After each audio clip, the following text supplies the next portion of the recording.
अगर आप दाढ़ी बढ़ा लेते हैं, लंबे लंबे केश रखते हैं या लंबे केशों की जटा बांध लेते हैं,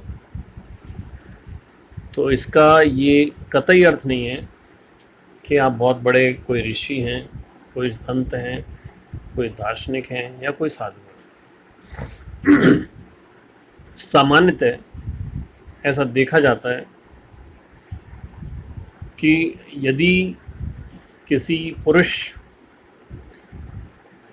का बाहरी परिवेश या ऐसा देखने में ये प्रतीत हो रहा है कि उसने दाढ़ी बढ़ा रखी है, मूछें बढ़ा रखी हैं और केश बढ़ा रखे हैं और जटाएं बांधी हैं, तो आमतौर पर आदमी सोचता है कि ये बाबा जी हैं या कोई साधु है या कोई अध्यात्म का व्यक्ति है। तो देखिए, किसी जमाने में या किसी कालखंड में ऐसा एक प्रतीक मात्र बन गया था,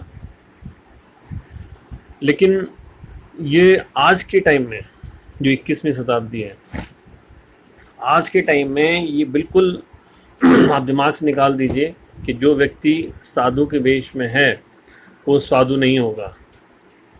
बहुत कड़वी बात बोल रहा हूँ मैं, लेकिन हमारे भारत की माताओं को, बहनों को, बेटियों को, बच्चियों को ये चीज़ बहुत गौर करने लायक है।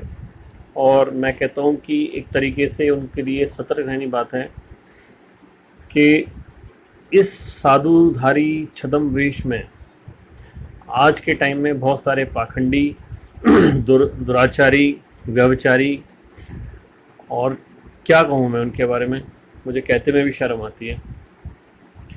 मैं इनका घोर विरोधी हूँ और शायद आप लोगों ने कहीं ना कहीं खबरें ज़रूर सुनी होंगी कि एक ज़माने में जो बहुत पहुँचे हुए संत थे आज जेल की सेक्चों के पीछे हैं, चाहे उनमें सत्ता का लालच था या अपने इतने कहने चाहिए फॉलोअर्स या अनुयायी होने का घमंड था, कुछ भी कह लीजिए। कुल मिलाकर जो बात है वो यही है कि जिस प्रकार से आम के ढेर में हर आम मीठा ही होगा ये ज़रूरी नहीं है, इसलिए हर दाढ़ी मूछ वाला, जटाओं वाला व्यक्ति साधु होगा ये भी कोई ज़रूरी नहीं है। साधु से मेरा मतलब जिसको अध्यात्म की पूरी जानकारी हो। आप बहुत से लोग देखिए आश्रमों में चले जाइए, गांजा, चरस, अफीम, जाने कौन कौन से नशे करके पड़े रहते हैं। उनका ना तो किसी साधना से मतलब होता है, उनका ना किसी वेद, उपनिषद, पुराण, गीता, भागवत से किसी से कोई मतलब नहीं होता है।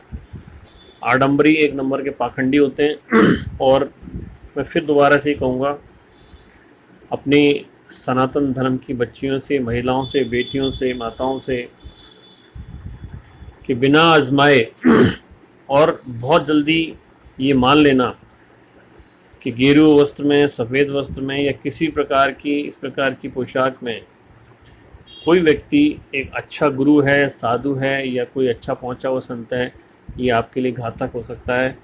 मेरी बात को आप ध्यान रखिएगा। मैं फिर अनुरोध करूंगा, जब तक आप उसका 4-5 साल, 7 साल ढंग से एक आकलन ना कर लें, क्योंकि मैंने ये देखा है हमारे भारत में महिलाएं थोड़ी सी इमोशनल होती हैं, भावुक होती हैं और वो बहुत जल्दी विश्वास कर लेती हैं, जिसके कारण इस प्रकार के ढोंगी और पाखंडी लोग होते हैं वो उनको छलते हैं उनके साथ में गलत व्यवहार भी करते हैं, आभूषण वगैरह भी मतलब उनसे लूट लेते हैं, ये मान के यही कहना सही रहेगा, चाहे वो धोखे से लेते हैं। और बहुत से साधुओं ने तो ये समझ लीजिए कि अपने भक्तों की, अनुयायियों की संपत्तियों पे कब्जा कर रखा है। तो मैं आपसे अनुरोध करूंगा सभी सनातनियों से कि साधुधारी जो भारी पाखंडी आडंबरी वेश में होते हैं उनको आप इतना तवज्जो ना दें, पूरी तरीके से आजमाएं उनको हर कसौटी पर खरा होता रहे। और उनकी ये ज़रूरी नहीं है कि आप उनकी हर बात माने। अगर वो अकेले में आपको खाने के लिए कोई चीज़ देते हैं या अकेले में आपसे बात करने के लिए, मिलने के लिए, दर्शन देते हैं, आप कभी मत जाइए। खासकर महिलाओं को तो बिल्कुल मत भेजिए, बच्चियों को, छोटियों को बिल्कुल मत भेजिए, अबोध बालकों को बिल्कुल मत भेजिए, 10-12 साल से नीचे तक के बच्चे को तो बिल्कुल ना भेजें।